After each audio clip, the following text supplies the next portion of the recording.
Hello दोस्तों, कैसे हो आप लोग। आज की इस वीडियो में हम लोग ये जानने की कोशिश करेंगे कि अगर आपको कोई भी स्टॉक पिक करना है, स्टॉक पिक करने से पहले हम बोलते हैं फंडामेंटल एनालिसिस करनी है। अब आप फंडामेंटल एनालिसिस कर तो लोगे, पर वो कौन कौन से फंडामेंटल एनालिसिस करोगे, क्या क्या स्टेप उसके लिए लोगे आप, तो वो आपको कहाँ से पता पड़ेगा। तो चलिए बिना देरी करे आज हम इसी बात को जानने की कोशिश करेंगे कि फंडामेंटल एनालिसिस करते टाइम आपको कौन कौन से रेशियो को कवर करना है, क्या क्या चीज़ें आपको देखनी है। तो चलिए बिना देरी करे स्टार्ट करते हैं। तो सबसे पहले कोई भी यहाँ पे देखते हैं कि दोस्तों स्टॉक मार्केट में 7,000 से ज़्यादा कंपनियाँ लिस्टेड हैं। अब आप खुद सोचिए, जब स्टॉक मार्केट में 7,000 से ज़्यादा कंपनियां लिस्टेड हैं तो क्या वो सभी प्रॉफिट दे रही हैं? नहीं दे रही। उनमें से केवल मुश्किल से 500 कंपनियां ही प्रॉफिट को अचीव कर रही हैं, अदरवाइज मैक्सिमम नहीं अचीव कर पाती। ये एक मानो मत मानो पर बहुत सच यही है कि आपको ऐसी कंपनियां 7,000 में से ऐसी कंपनियां छांटनी है जो प्रॉफिट में कंटिन्यूसली काम कर रही हैं। अब आपको ऐसी कंपनी छांटने के लिए आपको फंडामेंटल एनालिसिस करना होगा और उनमें ये देखना होगा कि ऐसी कंपनियां कैसे काम कर रही हैं। तो सबसे पहले किसी भी कंपनी को देखने से पहले हम लोग सबसे पहले चेक करेंगे उसका बिजनेस ग्रोथ। अगर आप बिजनेस ग्रोथ को किसी भी कंपनी का देखोगे तो वो किस तरह से, आप मान लीजिए एक कंपनी एक ईयर में अच्छा प्रॉफिट कमा लेती है तो नेक्स्ट ईयर भी वो इतना ही कमा पाएगी, थर्ड ईयर भी वो इतना ही कमा पाएगी। क्यों? जैसे उसने अच्छा प्रॉफिट कमाया, उसने मार्केट में अनाउंस किया मैंने इतने % का प्रॉफिट कमाया, उसके कंपटीशन बाजार में बहुत ज़्यादा आ जाएंगे। अब कंपटीशन भी आ गया, उसके साथ में भी अगर वो कंपनी प्रॉफिट कमा रही है कंटिन्यूसली तो मीन्स वो अच्छा फ्यूचर में भी कंटिन्यूसली प्रॉफिट कमाएगी।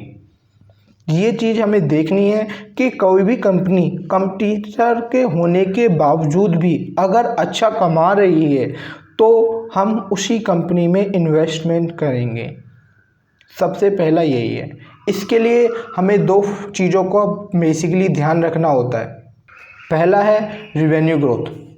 अगर किसी भी कंपनी का रिवेन्यू ग्रोथ 10% से ज़्यादा आ रहा है तो वो कंपनी हम इन्वेस्ट करने के लिए थोड़ा ठीक है, पहला स्टेप में वो पास हो गई।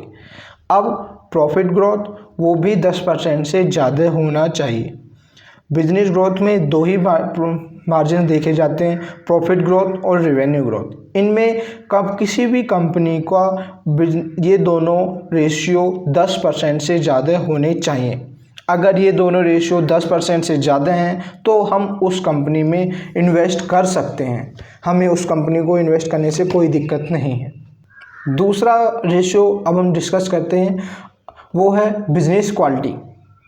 अब किसी भी कंपनी का बिजनेस क्वालिटी चेक करने के लिए हमें ये देखना होगा उसका ROCE और ROE कैसा है। ROCE मतलब रिटर्न ऑन कैपिटल एम्प्लॉयड और ROE रिटर्न ऑन इक्विटी। ये दोनों ही रेशियो किसी भी कंपनी का ये बताते हैं कि उसका ग्रोथ कैसा, बिजनेस का ग्रोथ कैसा चल रहा है। अगर ये दोनों रेशियो अगर 15% से ज़्यादा दोनों हों तो ही हम किसी भी कंपनी में इन्वेस्ट करेंगे। अगर इनका 15% से कम है तो वो इन्वेस्ट करने के लायक नहीं है, मीन्स उनमें फ्यूचर में कोई दिक्कत है, फ्यूचर में आ जाके वो प्रॉब्लम में पड़ जाएंगे। या तो उन पे कर्जा ज़्यादा होगा या फिर वो अच्छा ग्रोथ नहीं कर पा रही होंगी। तो इस तरह का कुछ ना कुछ होगा उनके साथ में जिससे वो उनका ROCE या ROE दोनों 15% से कम है। हमें ऐसी ही कंपनियां चूज़ करनी है जो दोनों का ROCE और ROE जिनका 15% से ज़्यादा हो। ROC का क्यों ज़्यादा देखते हैं? क्योंकि अगर किसी कंपनी के पास ज़्यादा अच्छा ROC और ROE है तो मीन्स उनको हम ये एज्यूम करते हैं कि उसके पास कॉम्पिटिटिव गुड स्ट्रेंथ है, मीन्स वो कंपटीशन को क्रैक कर पा रही है। तो तीसरा है डेप्थ एनालिसिस। डेप्थ एनालिसिस को क्यों ज़रूरी है कि अगर कोई कंपनी अपने ऊपर कितना कर्जा लिए हुए है या जो कंपनी है कर्जा लेके 1 रुपये के लिए वो कितना कर्जा अब कितना पे कर रही है अपना, वो बहुत ज़रूरी है। अगर 1 रुपये का प्रॉफिट हो रहा है तो उस पर कितना कर्जा पे कर रही है, या कोई उस पर कितना टोटल कितना कर्जा है जिसमें वो अपना प्रॉफिट का कितना % वो कर्जे के रूप में पे कर रही है। तो ये जानना भी बहुत ज़रूरी है किसी भी कंपनी के लिए। तो इसके लिए हम डेप्थ एनालिसिस में हम 2 रेशियो चेक करते हैं, वो हैं डेप्थ टू इक्विटी रेशियो और इंटरेस्ट कवरेज रेशियो। डेप्थ टू इक्विटी रेशियो मीन्स 1 रुपये के लिए कंपनी अपने 1 रुपये के प्रॉफिट के लिए कंपनी कितना अपना इंटरेस्ट पे कर रही है। दोस्तों हमेशा याद रखिए, डेप्थ टू इक्विटी रेशियो किसी भी कंपनी का 1 से कम ही होना चाहिए, 1 से ज़्यादा नहीं होना चाहिए। अब बात करते हैं इंटरेस्ट कवरेज रेशियो की। कितना इंटरेस्ट पे कर रही है कंपनी, उसका रेशियो हमेशा 5 से ज़्यादा होना चाहिए, उससे 5 से कम नहीं होना चाहिए, अदरवाइज हम उसमें इन्वेस्ट नहीं करेंगे। ये बहुत ज़रूरी है हमारे लिए। चौथा पॉइंट हम डिस्कस करते हैं प्रोमोटर एनालिसिस। अगर कोई भी कंपनी है, मान लीजिए उसके ये सारी चीज़ें उसकी अच्छी हैं पर उसके प्रोमोटर जो हैं वो ही बेकार हैं, मीन्स उन पे कोई फ्रॉड चल रहा है या फिर उनके पीछे कोई ऑलरेडी स्कैम के केसेस हैं, तो अगर वो प्रमोटर हैं उस कंपनी के तो हमें भी ऐसी कंपनियों को हमें बायकॉट करना चाहिए, क्योंकि बहुत सारे चांसेस हैं कि वो आगे फ्यूचर में ऐसा रिपीट हो जाए। तो हमें ऐसी चीज़ों से बचना है।